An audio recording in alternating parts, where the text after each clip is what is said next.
శుభప్రదం పుత్రపౌత్రాభి వృద్ధించ సౌభాగ్యం దేహి మే రమే. ఓం లక్ష్మీ కంకణం వృద్ధి కంకణమాచార్య కంకణం ఐశ్వర్య కంకణం ధనధాన్య సమృద్ధి రక్షానార్థం సౌభాగ్య సిద్ధ్యర్థం నవసూత్ర బంధనం. అతః వరలక్ష్మీ వ్రతకథా ప్రారంభ. కథ చెప్తున్నాను, మీరు అక్షంత కానీ పూలు కానీ చదువుకొని కథ వినండి అన్నమాట.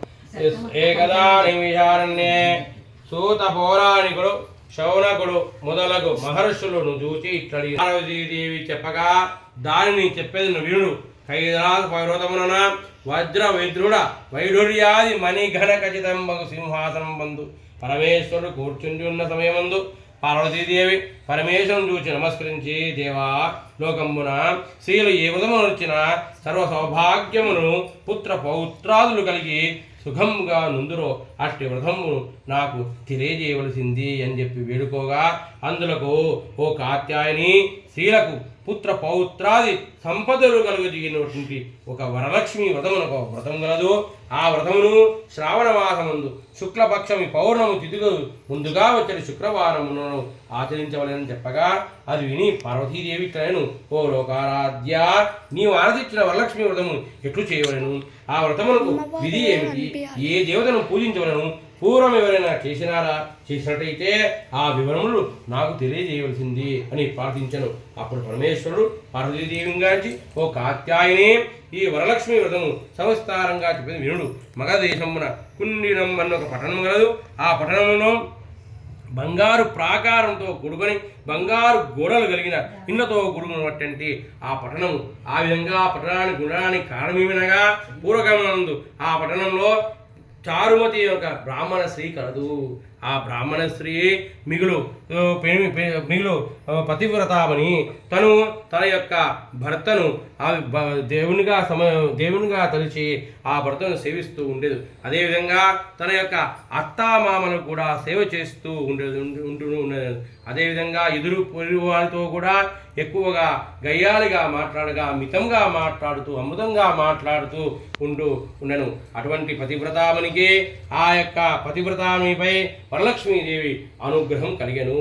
ఆ విధంగా కలిగిన సమయంలో ఒకానొక సమయంలో నిద్రిస్తుండగా ఆ చారుమతి యొక్క స్వప్నంలోకి వరలక్ష్మీదేవి వచ్చి, నీయందు ఓ చారుమతి, నీయందు నాకు అనుగ్రహం కలిగినది కాబట్టి ప్రత్యక్షమైతిని.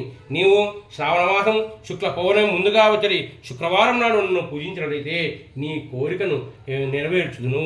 నీకు సర్వ సౌభాగ్యములను ఆయురారోగ్యములను ఐశ్వర్యములను ధనధాన్యాదులను కలుగుచేయును అని చెప్పగా, అప్పుడు చారుమతీదేవి స్వప్నంలోనే వరలక్ష్మీదేవికి ప్రదక్షిణ నమస్కారం చేసి, నమస్తే సర్వలోకానాం జనన్యే పుణ్యమూర్తియే శరణ్యే శ్రీ జగద్వంజనే విష్ణువక్షస్థలసిదే అని అనేక విధంగా స్తోత్రములు చేసి, ఓ జగజ్జనని, నీ కటాక్షము కలిగితేనే ధన్యుదలగురే, విద్వాంసులగురే, సకల సంపన్నులగురే, సకల సంపదలు కలిగి ఆయురారోగ్యంతో ఐశ్వర్యంతో ఆనందంగా జీవించరే.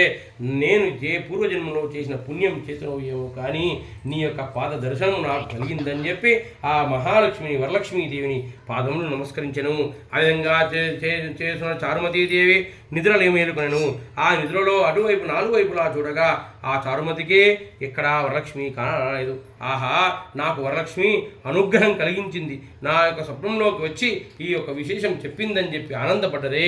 ఆ విధంగా తన భర్తకు అత్తామామలకు కూడా ఇరుగు పొరుగు వారికి కూడా ఈ యొక్క స్వప్న వృత్తాంతాన్ని చెప్పాను. అప్పుడు అందరూ కూడా ఆనందపడ్డవారే.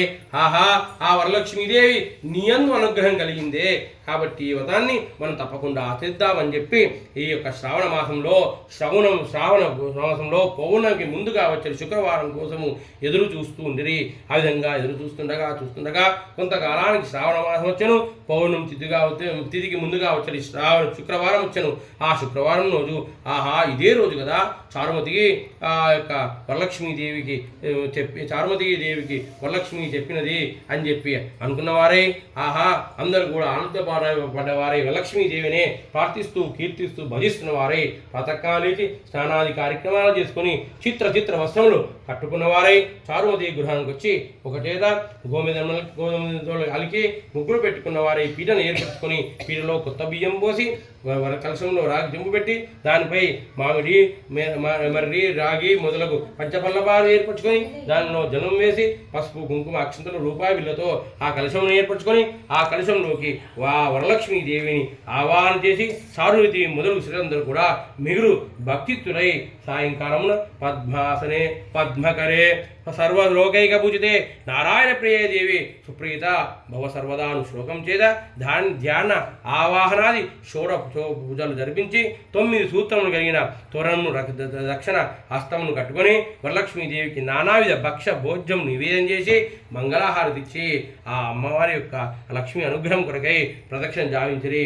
ఆ విధంగా ఒక ప్రదక్షిణ చేయగానే వారందరికీ కూడా కాళ్ళ ఎందు గల్లు గల్లుమని శబ్దం కలగా చారుమతి మొదలగు స్త్రీలందరూ కూడా ఆనందపడ్డవారు. ఆయన కాళ్ళకు చూసుకునేసరికి గజ్జలు కంకణాలు మొదలుగని యొక్క ఆభరణాలు రాగా ఆనందపడ్డవారై ఆహా ఆ లక్ష్మి అనుగ్రహం కలిగింది, వరలక్ష్మి అనుగ్రహం కలిగింది అని చెప్పి ఆనందపడ్డవారై మరొక ప్రదక్షిణ చేయగా వారందరికీ కూడా చారుమతి మొదలైన స్త్రీలందరూ కూడా ఆ యొక్క చేతులందు రత్న ఖచ్చితమైన కంకణాలు గాజులు మొదలగు హస్తాభరణాలు వచ్చును.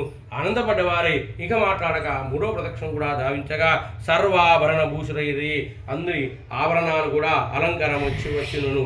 అదేవిధంగా వారి గృహమును బంగారంతో కూడుకొనెను.